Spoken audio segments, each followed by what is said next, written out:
Assalamu alaikum students, how are you? Hope so you are fine. Today we will start our English lecture from the same lesson, the Savior of Mankind. We will start from paragraph number 5. Students, हम इस lesson में पढ़ रहे हैं कि नबी पाक सल्लल्लाहु अलैहि वसल्लम इंसानियत के निजात दहिंदा हैं, किस तरह इंसानियत को वो जहालत से निकाल कर रोशनी की तरफ लेकर आए। पैराग्राफ नंबर 5 से मैं रीडिंग स्टार्ट करती हूँ। ध्यान से सुनिएगा बेटा, जहाँ से समझ नहीं आई आप मेरे से पूछ लीजिएगा। The period of waiting had come to a close. इंतज़ार का जो दौरानिया है वो ख़त्म हो चुका था। His heart was overflowing. उनका दिल भरा हुआ था, नबी पाक सल्लल्लाहु अलैहि वसल्लम का दिल भरा हुआ था, लबरेज था with profound compassion for humanity. इंसानियत से जो बेपनाह उनकी हमदर्दी थी, शफ़क़त थी, उससे आपका दिल भरा हुआ था। ही हैड अ प्रेसिंग अर्ज। उनकी शदीद ख्वाहिश थी टू इरेडिकेट रॉन्ग बिलीव्स, कि गलत नज़रियात, गलत अकायद को ख़त्म करने की, सोशल इवल, समाजी बुराइयाँ, क्रुअल्टी, जुल्म एंड इनजस्टिस, नाइंसाफ़ी। आप सल्लल्लाहु अलैहि वसल्लम की शदीद ख्वाहिश थी कि आप गलत अकायद, समाजी बुराइयों, जुल्म, सितम और नाइंसाफ़ी को जड़ से उखाड़ दें। The moment had arrive. वो लम्हा आन पहुँचा था। When he was to be bestowed with नबूवत। जब आप सल्लल्लाहु अलैहि वसल्लम को नबूवत अता की गई।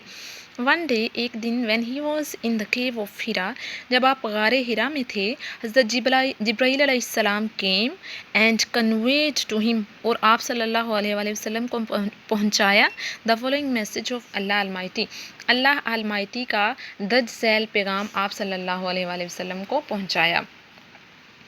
Read in the name of thy lord who created. पढ़ अपने परवरदिगार के नाम से जिसने पैदा किया।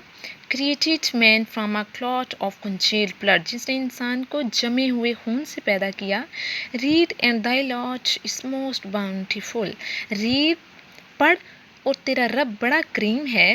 Who taught the use of pen. जिसने इंसान को कलम का इस्तेमाल सिखाया।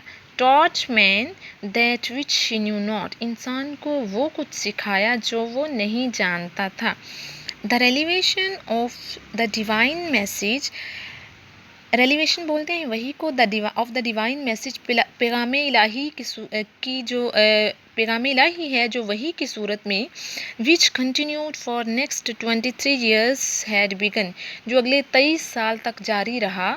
जिसको वो पैगाम इलाही जिसको अगले 23 साल तक जारी रहना था, वो अब शुरू हो चुका था वही की सूरत में। एंड द रसूल सल्लल्लाहु अलैहि वसल्लम हैड अराइजन टू प्रोक्लेम। और नबी पाक सल्लल्लाहु अलैहि वसल्लम उठ खड़े हुए थे टू प्रोक्लेम, इस दावे में, the oneness of Allah, Allah ताला की वहदानियत, and the unity of mankind, और इंसानियत के इत्तेहाद का जो दावा था, उसके लिए नबी पाक सल्लल्लाहु अलैहि वसल्लम उठ खड़े हुए थे। His mission was to destroy, उनका मकसद क्या था? To destroy the nexus of superstitions, तो हम प्रस्ती के जाल को ख़त्म करना, इग्नोरेंस, जहालत, एंड डिसबिलीव, और कुफर यानी कि गैर यकीनियत। आप सल्लल्लाहु अलैहि वसल्लम का मकसद क्या था? तो हम प्रस्ती के जाल को, जहालत को और गैर यकीनी यानी कि कुफर को ख़त्म करना आपका मकसद था। And set up a noble conception of life, और ज़िंदगी का एक शानदार तस्वुर कायम करना। And led mankind to the light of faith and divine bliss, और इंसानियत को ईमान की रोशनी की तरफ और रूहानी मुसर्रत से रोशनास कराना आपका मकसद था। स्टूडेंट्स, मैंने 2 पैराग्राफ की रीडिंग आपको करके बता दी है। पैराग्राफ नंबर 7 के साथ मिला के आप 3 पैराग्राफ यानी कि 5th, 6th and 7th paragraph, इन तीनों पैराग्राफ्स की रीडिंग करेंगे। मुश्किल वर्ड्स के मीनिंग मैंने ऊपर लिख दिए हैं। जहाँ से आपको समझ नहीं आती आप उनको मुझे मैसेज करके अभी पूछ सकते हैं। इसकी रीडिंग करें, इसके मुश्किल वर्ड्स के मीनिंग याद करें।